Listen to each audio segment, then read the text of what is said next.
Time by Carrie Chris is 6 p.m. Time for CBX Business News. The business news headlines is brought to you by CBX Wealth Management, making more possible.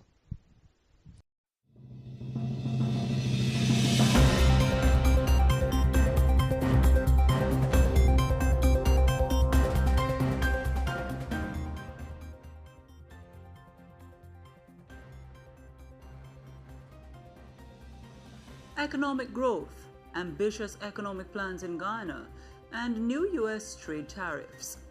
Hello and welcome to CBX Business News for Tuesday, August 19, 2025. I'm Yunil Wood. Thanks for joining us. Coming up in the newscast locally, Jamaica's economy grew by approximately 1.4% for the April to June quarter. On the regional front, PPPC manifesto sets ambitious economic agenda for Guyana. And on the global stage, the U.S. slaps steel and aluminum tariffs on more than 400 products. Stay tuned as we unpack these stories and more right after our first break.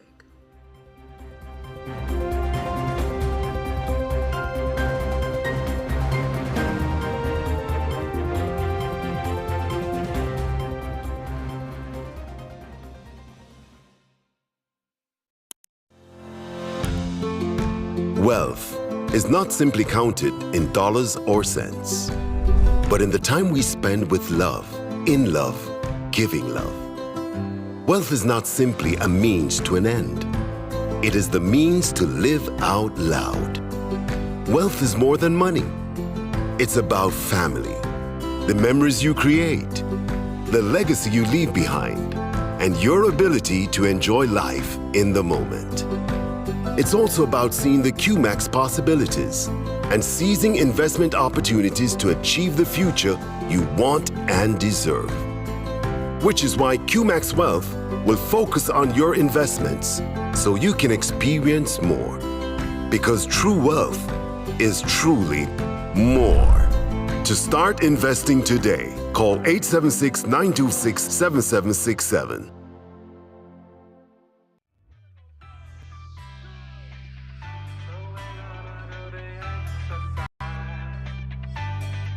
Let's all get fit. This summer set drip. Hip dips and split. Power in the mind, let's get healthy with it. Sometimes the body's so hard, but everybody wants it. And then your head is so home, and it's so like this. So we gotta go 1, 2, 3. One more now. 1, 2, 3. Let's go. One more now. 1, 2, 3. One more now. 1, 2, 3, go!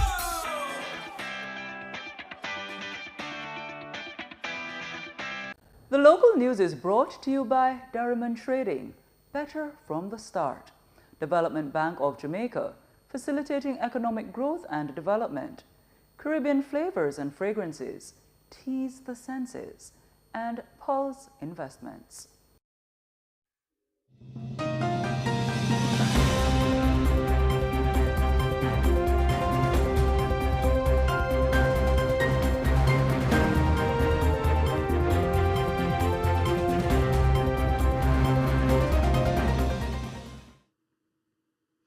Welcome back to CBX Business News.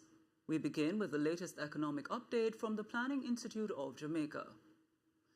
The country's economy expanded by just over 1% in the April to June quarter of 2025 when compared to the same period last year.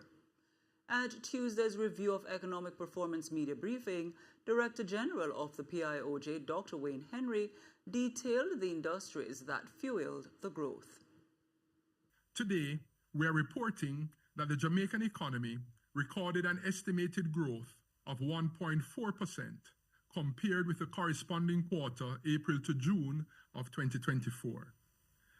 The outturn for the review quarter largely reflected continued growth in most industries. Agriculture, forestry and fishing, and the accommodation and food services industries, two industries that were hardest hit by the weather-related disruptions of 2024, were key drivers of this positive performance. Both industries have entered into a new growth phase with current output levels surpassing their pre-Hurricane Beryl output levels. Dr. Henry also outlined some of the key factors that influenced the positive performance. Among the factors influencing the performance during the review quarter were 1.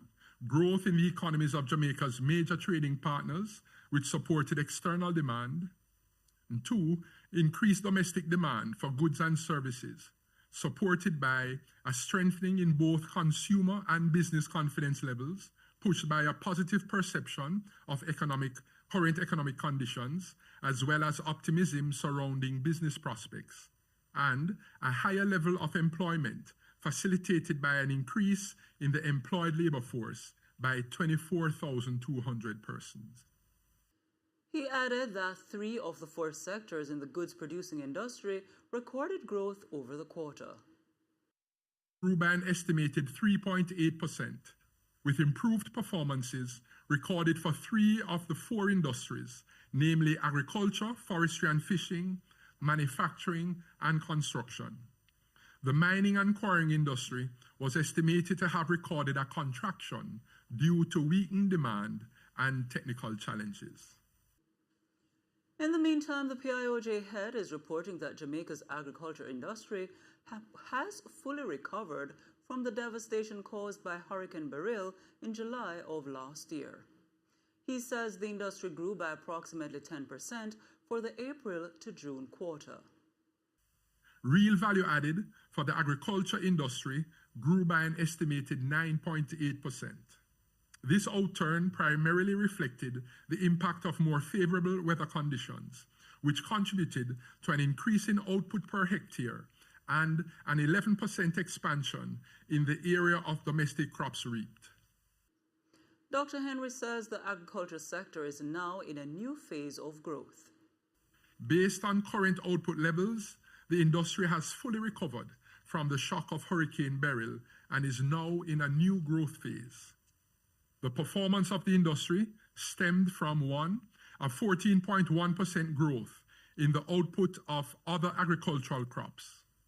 Increased production was recorded in all 9 crop groups, led by cereals up 27.8%, potatoes up 22.9%, vegetables up 18.9%, condiments up 18.5%, yams up 11.1%, and legumes up 7.4%. Director General of the PIOJ, Dr. Wayne Henry. As the countdown continues to Jamaica's September 3 general elections, CBX Business News remains committed to bringing you in-depth economic updates and insights shaping the campaign. And this evening, we turn to the latest on the campaign trail. The Jamaica Debates Commission has announced the format for the upcoming election debates, which will focus on social issues, the economy, and culminate with a leadership debate between the 2 main political parties. At a press conference this morning, JDC Chairman Brian Smith disclosed that the economic debate will be the second in the series, set for August 23, 26, and 28. He explained that the economic debate will use a team format shaped by public feedback. The first debate will cover social issues, while the final debate will feature Prime Minister Dr. Andrew Holness and Opposition Leader Mark Golding as they go head-to-head for leadership. Meanwhile, in the team debates, the Jamaica Labour Party will be represented on the economy by Favour Williams, Dr. Christopher Tufton, and Dr. Dana Morris Dixon. The People's National Party PNP will field Julian Robinson, Peter Bunting, and Kisha Anderson. For the social issues debate, Team PNP will include Damian Crawford, Raymond Price, and Sophia Fraser-Binns, while Team JLP will feature Pernell Charles Jr., Kamina Johnson-Smith, and Matthew Samuda. The leadership debate on Thursday, August 28, will bring Prime Minister Holness face-to-face with Opposition Leader Mark Golding. Now to trading news from the Jamaica Stock Exchange. 105 stocks traded on the JSE Tuesday, of which 44 advanced. 39 declined, and 22 traded firm. Leading the winners were Consolidated Bakeries Jamaica, Image Plus Consultants, Paramount Trading, and Blue Power Group, while the losers were led by Mayberry Jamaican Equities, 138 Student Living Jamaica, AMG Packaging and Paper Company, and Epley Caribbean Property Fund, SCC. The main index advanced by 662.61 points or 0.21% to close at 313,132.10. The junior market index also advanced but by 28.58 or 0.83% to close at 3,462.44. Now to some company news. Productive Business Solutions Limited (PBS) has declared the following dividend payments to the perpetual cumulative redeemable preference shareholders on record as of August 28 and will be payable on September 30 this year. First, to the 9.25% perpetual cumulative redeemable preference shareholders, a dividend of US $0.23125 per share, and to the 10.5% perpetual cumulative redeemable preference shareholders, a dividend of Jamaican $25.890411 per share. And it's time for Market Education Feature, brought to you by CariCris, Regional Ratings, Global Standard. In today's Market Education Feature, we'll be defining the term manifesto. An election manifesto is a document outlining the policies a political party will implement if it wins a general election. Before an election, each party releases an official manifesto that becomes the foundation of its campaign. These manifestos play a crucial role in informing voters about the party's intentions and persuading them to offer their support.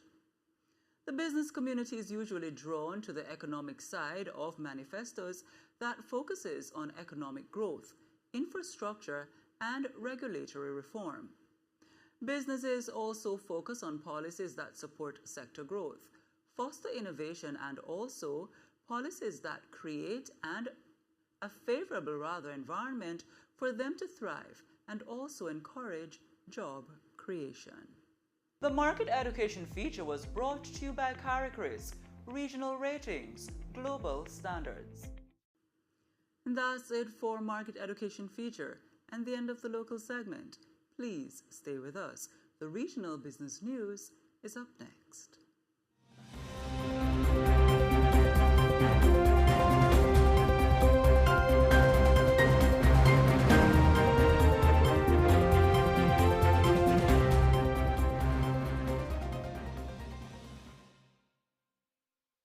The local news is brought to you by Darriman Trading, better from the start. Development Bank of Jamaica, facilitating economic growth and development. Caribbean Flavors and Fragrances, tease the senses. And Pulse Investments. Hi, I'm Nielsen Rose, host of Let's Talk Stocks, reminding you that health is indeed wealth and time is really money. Why not spend a little time with us? Weekday mornings, 9 to 9:30 a.m. for your daily dose of business, economic, and investment insights.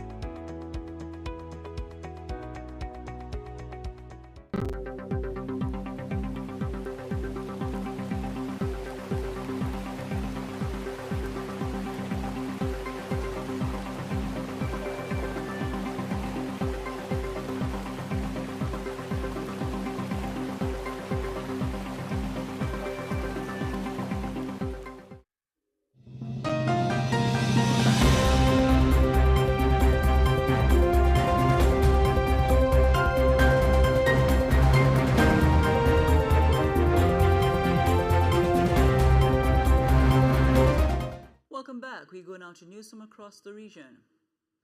As CBX News continues to track economic policies in Guyana, with less than 2 weeks until the September 1 general election, the People's Progressive Party, Civic, PPPC, has launched its 2025-2030 manifesto, outlining an ambitious roadmap to transform the country's economy through diversification, investment, and sustainable growth. Central to the manifesto is a bold expansion of the oil and gas sector, targeting 1.7 million barrels per day by 2030 through 8 major projects.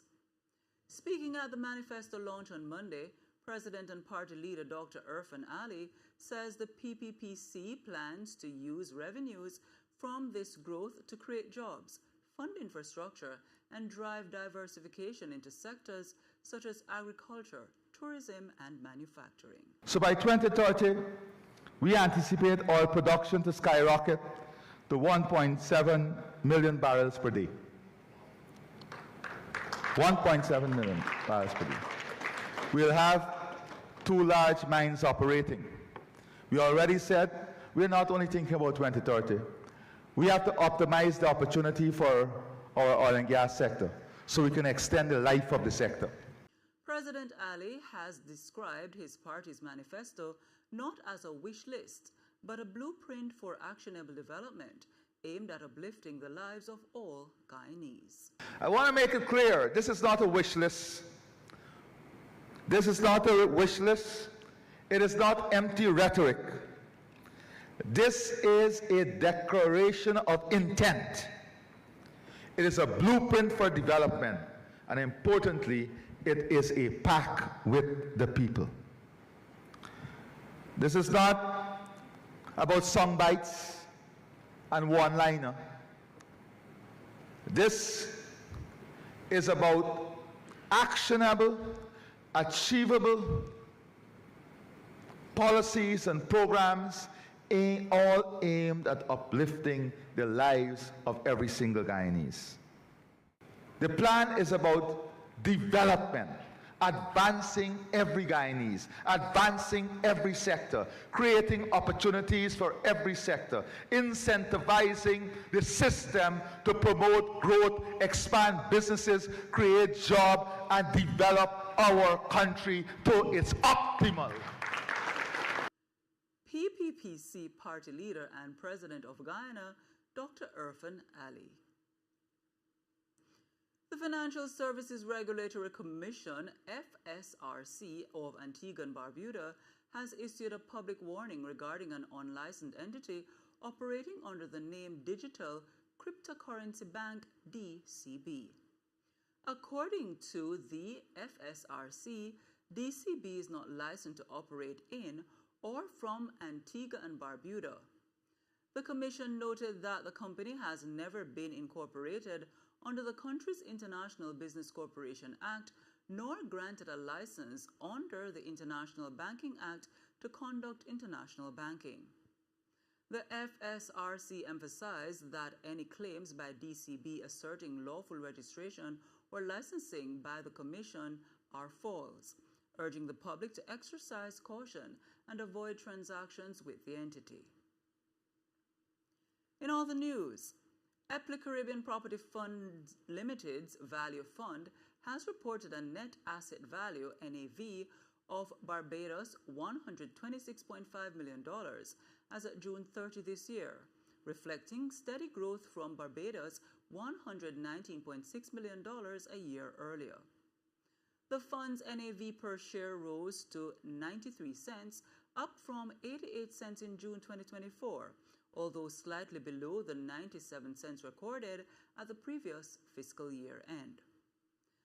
The fund's total assets climbed to Barbados $180.2 million, driven primarily by increases in investment properties, which rose to Barbados $106.6 million from Barbados $100.1 million in 2024, and investments in associated companies, which grew to Barbados $51 million from $39.6 million.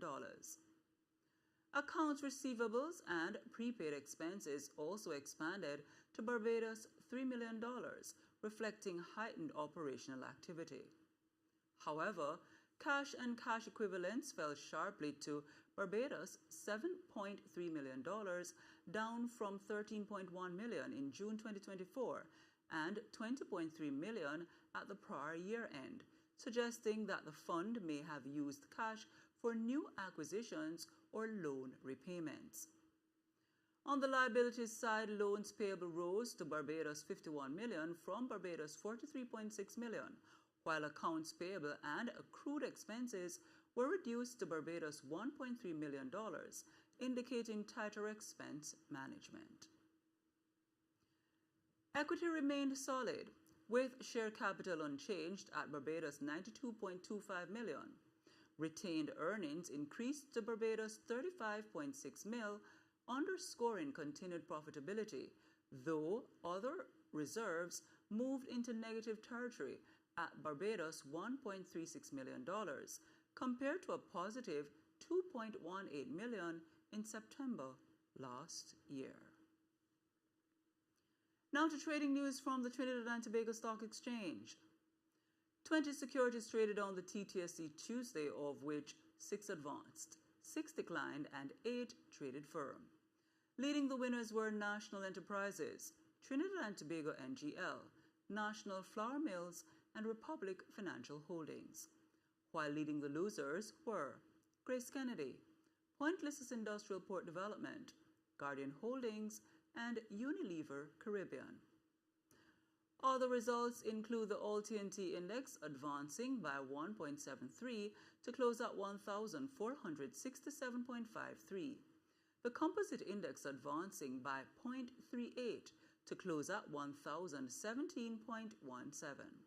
And the Cross-Listed Index declined by 0.15 to close at 74.95. The SME Index also declined, but by 0.03 to close at 96.40. And we take a short break, but please stay with us. The international news segment with Rondine Williams is up next.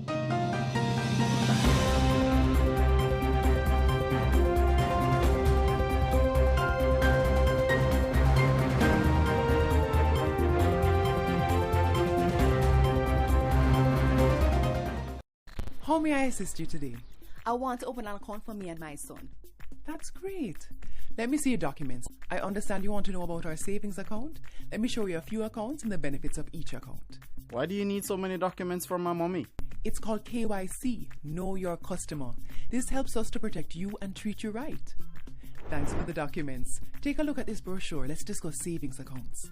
A savings account is an interest-bearing deposit account. Customers with savings deposit accounts are covered up to $1.2 million per ban, so you don't have anything to worry about. This financial literacy tip is brought to you by Bank of Jamaica, promoting financial inclusion. For more information, visit our BOJ Real Talk playlist on our YouTube channel. Introducing the Corporate Services Unit, your go-to experts for corporate secretarial solutions.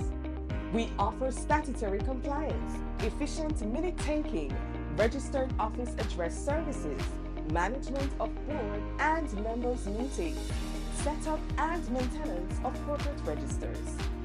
Stay ahead with our proactive approach to new regulations. We operate under the Trust and Corporate Service Provider, licensed to the JCSD Trustee Services Limited. We're here to simplify your corporate journey, no matter the size of your company. Contact the Corporate Service Unit today and let's streamline your compliance journey together, because your success is our business.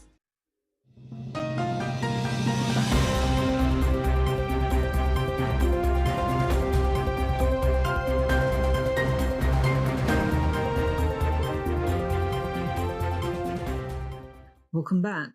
In international news, the U.S. Commerce Department announced Tuesday it is imposing higher tariffs on more than 400 products, including wind turbines, mobile cranes, bulldozers, rail cars, furniture, and other heavy equipment.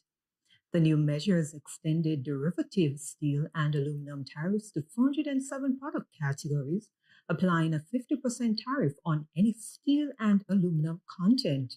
Imported parts for automotive exhaust systems and electrical steels used in electric vehicles are also included, despite warnings from foreign automakers that U.S. domestic capacity cannot meet current demand.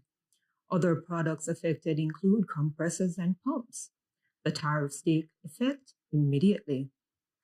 Undersecretary of Commerce for Industry and Security Jeffrey Kessler says today's action expands the reach of the steel and aluminum tariff and shuts down avenues for circumvention, supporting the continued revitalization of the American steel and aluminum industries. Steelmakers, including Cleveland-Cliffs, have lobbied for broader tariff coverage to include additional auto parts. We go now to news from Europe. European shares surged to a more than 5-month high on Tuesday, fueled by optimism over possible peace talks to end the war in Ukraine. The Pan-European Stock 600 index rose 0.7%, with most major bourses trading higher amid hopes of renewed diplomacy. Investor sentiment was boosted after Monday's Washington summit, where U.S., Ukrainian, and European leaders convened. U.S. President Donald Trump promised security guarantees for Kyiv and said plans are underway for a trilateral summit involving Russia, though details remain unclear. While the broader market rose cautiously, European defense stocks surged their worst in over a month, declining 2.6%. Italy's Leonardo tumbled 10.2%, Germany's Ensalt fell 9.5%, and Rank Group dropped 8.3%. Rheinmetall shed 4.9%.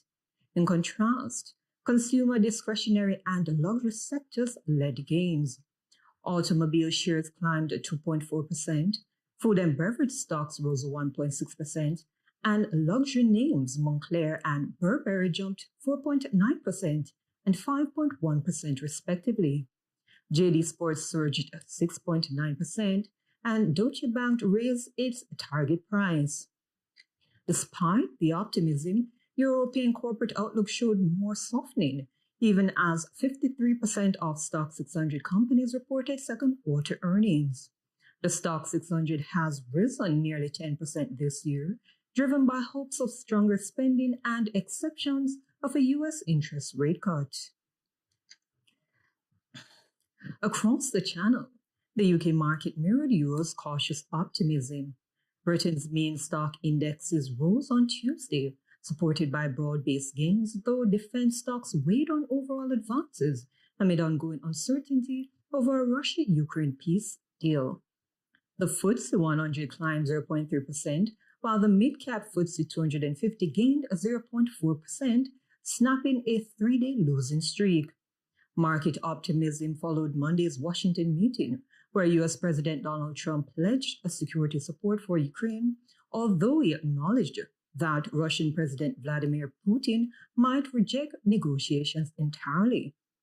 The aerospace and defense sector tumbled 2.8%, its largest single-day drop since early April, reflecting profit-taking after a strong run.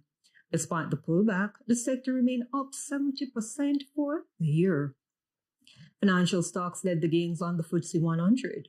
The banking index rose 0.3%, with Metro Bank jumping 5.3% after RBC Capital Markets upgraded the stock to outperform.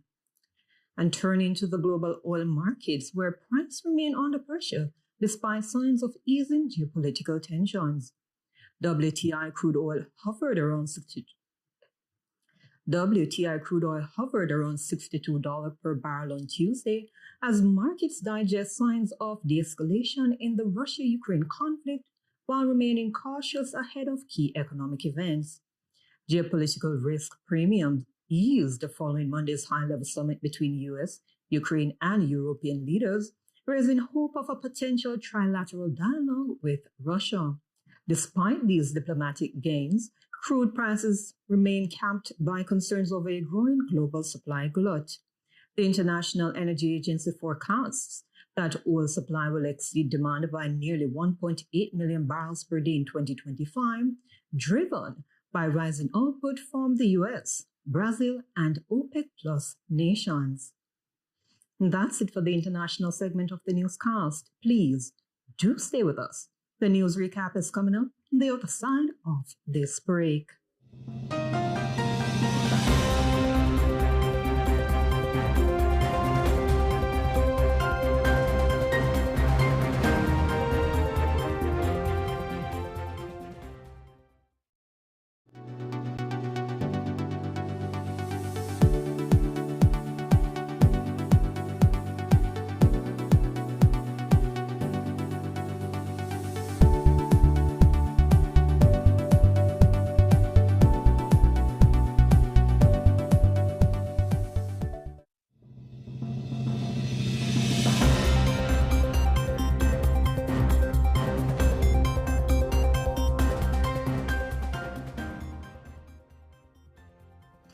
Welcome back, and now the recap. In the local news, Jamaica's economy expands by approximately 1.4% for the April to June quarter. Regionally, PPPC manifesto sets ambitious economic agenda for Guyana.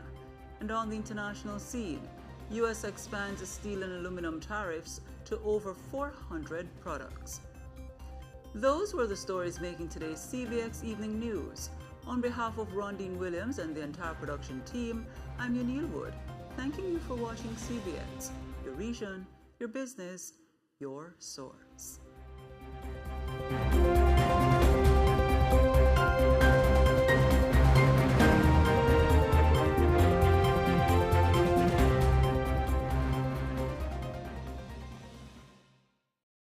Hi, I'm Haley Grant. You're